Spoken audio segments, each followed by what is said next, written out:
গ্রামের বউদের শুধু রান্নাবান্না খাওয়া-দাওয়া এসবই কাজ থাকে না, এর বাহিরেও আরো অনেক কাজ থাকে। যেমন ধরেন এই যে খড়ির চুলায় রান্নাবান্না করবে, এই খড়িগুলো আবার যোগান দিতে হবে।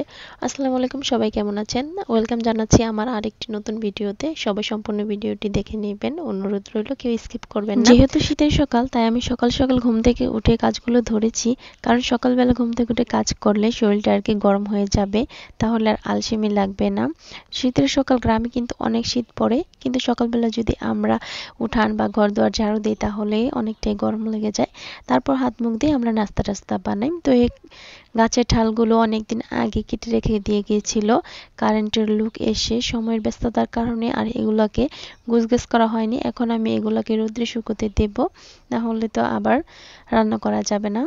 তো এগুলোকে নিয়ে আমি এখন ঠালগুলোকে নিয়ে রোদ্রে শুকোতে দিব। আর এদিক দিয়ে আমার মেয়েটা আমার সাথে সাথে ঘুম থেকে উঠে যায়, তাই একটু চেষ্টা করি সকালবেলা ঘুম আসার, কিন্তু কি করার, কাজ তো করতে হবে, উঠে যাই। আর মেয়েটাও সাথে সাথে উঠে যায়, এখন ওর আব্বুর কাছে দিয়েছি। যাই হোক, এখন আমি পাতা টাতা ঝাড়ু টাড়ু দিয়ে সুন্দর করে এগুলো নিয়ে যাব, তারপর হাত মুখ দিয়ে নাস্তা বানাতে চলে যাব। আজকে আমি একটা ভাজি বানাবো, সবজি ভাজি, আর রুটি বানাবো সকালে। তো ভাজিটা এইভাবে খেয়ে দেখলে কিন্তু অনেক মজা হবে, সবাই ট্রাই করবেন। এই পর্যন্ত যারা আমার সাথে আছেন একটি লাইক দিয়ে দিবেন ভিডিওতে। তো এই তো আমি এখানে আলু, সিম আর বেগুন কেটে নিয়েছি, আর পেঁয়াজ কাঁচামরিচ কেটে নিয়েছি। দেখতে আসলে কতটা সহজ তাই না, কিন্তু কোটাকাটি করতে কিন্তু অনেকটাই লেট হয়ে যায়। যাই হোক, কড়াইতে আমি তেল দিয়ে দিয়েছি, তারপর আমি এখানে ফোড়ন দেব। ফোড়নে আমি জিরা, কালো জিরা আর হচ্ছে দুটো তেজপাতা দিয়ে দিয়েছি। এই জিরা আর কালো জিরাটা দিলে ভাজিটা খেতে খুবই ভালো লাগে আর গ্রান আসে।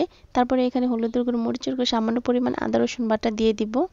দিয়ে মশলাটাকে ভালোভাবে কষিয়ে নিব। আমার আবার চা দিয়ে রুটি পরোটা খেতে একদমই ভালো লাগে না। যদি গরুর মাংস হয় সেটা দিয়ে ভালো লাগে, বা তরকারি দিয়ে ভালো লাগে, সেটা আজকে কোনোটাই নেই, তার জন্য আমি আজকে ভাজি বানাবো। যেহেতু শীতের দিন আরও সবজি থাকলে দিলে ভালো হতো, যেমন গাজর, ফুলকপি। তো আমার হাতের কাছে যা ছিল আমি তাই দিয়ে এটাকে তৈরি করতে। এখন আমি হালকা নাড়াচাড়া করে ঢাকনা দিয়ে ঢেকে রেখে দিব সিদ্ধ হওয়ার জন্য।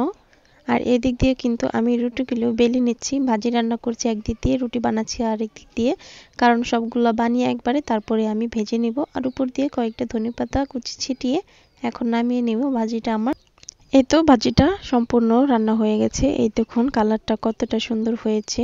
তারপর আমি চুলার মধ্যে প্যান বসিয়ে দিয়েছি, একে একে এখন রুটিগুলো আমি ভেজে নিব। আসলে মায়ের পেট থেকে কিন্তু কেউই বা কোনো মেয়ে কাজ পুরোপুরি শিখে আসে না। বিয়ের পর কিন্তু এই রুটি বানানো নিয়ে মেয়েদের অনেক কথা শুনতে হয়, কিন্তু সংসার করতে করতে দেখবেন যে রুটি বানানোটা বা কোনো কাজই আপনার কাছে কোনো বিষয়ই মনে হচ্ছে না।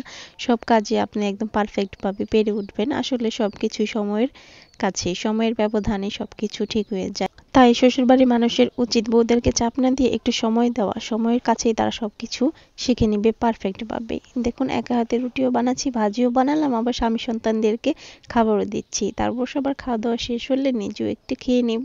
এটাই তো হচ্ছে মেয়েদের জীবন তাই না? স্বামী সন্তানরা যদি মন ভরে প্রাণ ভরে খেতে পারে, এতেই আমাদের সুখ, এতেই আমাদের শান্তি। তো আমার রুটিগুলো ভাজা শেষ, সবাইকে খাইয়ে এখন আমি খেয়ে নিব। এই ভাজিটা কিন্তু অনেক মজা হয়। ছোটবেলায় যখন আমি স্কুলে ভাজিটা নিয়ে যেতাম, মা রান্না করে দিত, আমার বান্ধবীরা ওদের ডিম পোচ আমাকে দিয়ে এই ভাজিটা খেত, তখন আমি খেতে চাইতাম না, কিন্তু এখন এই ভাজিটা আমার কাছে অনেক মজা লাগে।